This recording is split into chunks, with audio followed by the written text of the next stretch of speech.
open this review with one warning.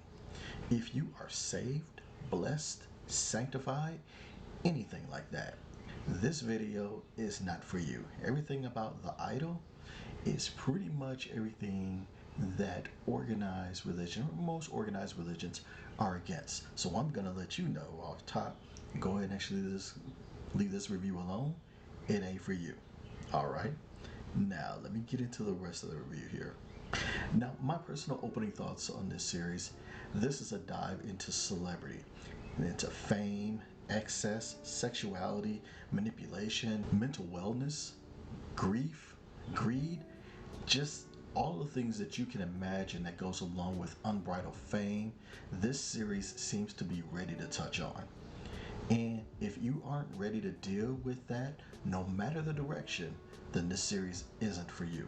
Now, for me, character dramas can go either way.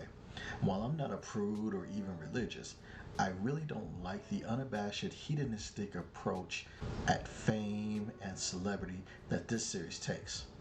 I'm not the person to gawk at the car wreck. I might look over for a second, but I can't just stand and stare.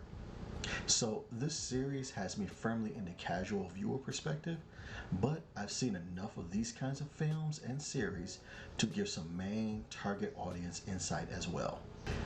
Now, I'm always looking at the first 2 episodes of new content on streaming platforms to see if it's worth your time. And that's what I'm going to do here for you. So if you like how that sounds, do me a favor. Click like, share, subscribe, and let's get into this review. The Idol premiered on Max in June of 2023. The first season is planned for 6 episodes, each about 50 minutes apiece. It stars Lily Rose Depp as the main character Jocelyn, The Weeknd as Tedros, and Hank Azaria as Shine. So this is what we have as a story. After a nervous breakdown derailed Jocelyn's last tour, she's determined to claim her rightful status as the greatest and sexiest pop star in America. Her passions are reignited when she meets Tedros, a nightclub impresario with a sordid past. Will her romantic awakening take her to glorious new heights, or the deepest, darkest depths of her soul? So, to pull in casual viewers for a drama series like this, a series needs to have a compelling main character. The reasons for her fall and rise have to make sense to a casual viewer. Now, is it plausible, and do I care?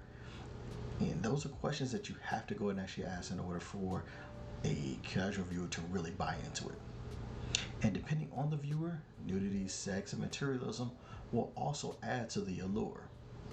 Now, a main target audience member wants everything in the above, but the depths and the highs need to be contrasted and visible. You have to feel all of the roller coaster or the trip becomes mundane. So let's see if we're going to crown an idol. You like that? That's a good one. We're going to go with that. The acting in Idol is okay. At times, the Jocelyn character pulls you in as being this grief-stricken, mentally unwell celeb who's being somewhat forced back into the limelight to keep the money train going. And at those times, you can see a little bit of a good performance. But then there's other times where you see her slip into this little girl, child personality that escapes into selfish behavior. And the acting just doesn't sit right with me. Now, I totally know that people can go through personality issues, especially after tragedies, and when combining with no limits or parameters, a person could definitely get lost. I just feel this was over the top. The problem is with the rest of the cast.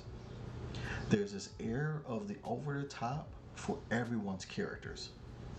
We know who the supporters are, and we know what their motivation is. We know their personality traits, and here's the thing, they're all too predictable, and it got on my nerves. Although I will like to say that Jane Addams' Nikki Katz as the record label's executive, she definitely played the right note of being the, let's just say, itch So acting is going to be a letdown for all viewers. The story of telling the complexities of navigating life when you're in the spotlight isn't a new move. I think the show's spin is that they're not going to be afraid to go dark and extreme. The thing is, I think that the acting is going to hinder this story. I got the themes and everything that they're going for, but I didn't like the performances going along with it. I almost feel like this story was written for a particular audience who really like those dark places, but there's little to no light to contrast it at the end. At least for the first 2 episodes, you want to see that there's some hope of the main character having a character or two that are strong against the dark, so that when there's that crack in the darkness, the person will be there. And here you don't see that. So there's very little hope to glob onto that someone's going to be pulled out of this at some point in time. Now, every character that should be the light is seriously compromised, and honestly, they're cartoonishly ineffective. The story doesn't do much for me as a casual viewer, and mains who relish the dark tales might be willing to give it a pass if it makes sense to them. Some other things to call out in this series is you have to be comfortable with sex and nudity. Now, the music that's being written for this series is supposedly mainstream pop, but for me, it's some of the worst music I've heard for a series that's about a musician. And maybe that's the point, but usually you can hear a song or two that makes you think this could be a real song in a series like this. But I never got the feeling, not once. But I could also be too old for this, so it's whatever. But you know what? Let me go ahead and actually get to this verdict. For main member audiences, I'm going to go ahead and actually say give it a 1 episode watch. For people that like this dark, excess tale, this isn't the worst that I've seen. Lily Rose is definitely going for a vulnerable superstar take, and at times she hits it and you care about her development.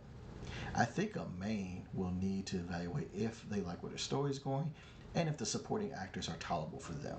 For my casual viewers, this is a skip it. Now, I almost said watch 1 episode for the car wreck effect, but I've got to be honest. I wouldn't want people to do that to me, even as a curiosity thing. The characters and stories aren't engaging enough to sit through for a casual viewer, especially if you're not into grittier, hedonistic type scenes. I'll tell you what may have gotten me to at least give it a 1 episode watch for a casual viewer, and that is if they valued curvy women a little bit more. Now, I know that sounds a little mannish, but a little variety may have done this series some good, at least from a casual viewer. But it is what it is. So again, for my main target audiences, give it a 1 episode watch. For casuals, I'm going to go and actually say skip it, find something else to watch. But that's what I have for The Idol on Max. Check it out. Do you trust me?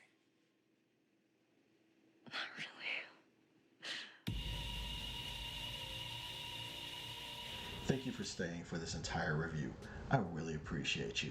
Do me a favor. Go ahead and actually click like, share, subscribe if you like this. And also, go ahead and actually watch one of these other videos that the algorithm seems that you might like of mine. But until the next time, I'll holler at you. Take care of yourself.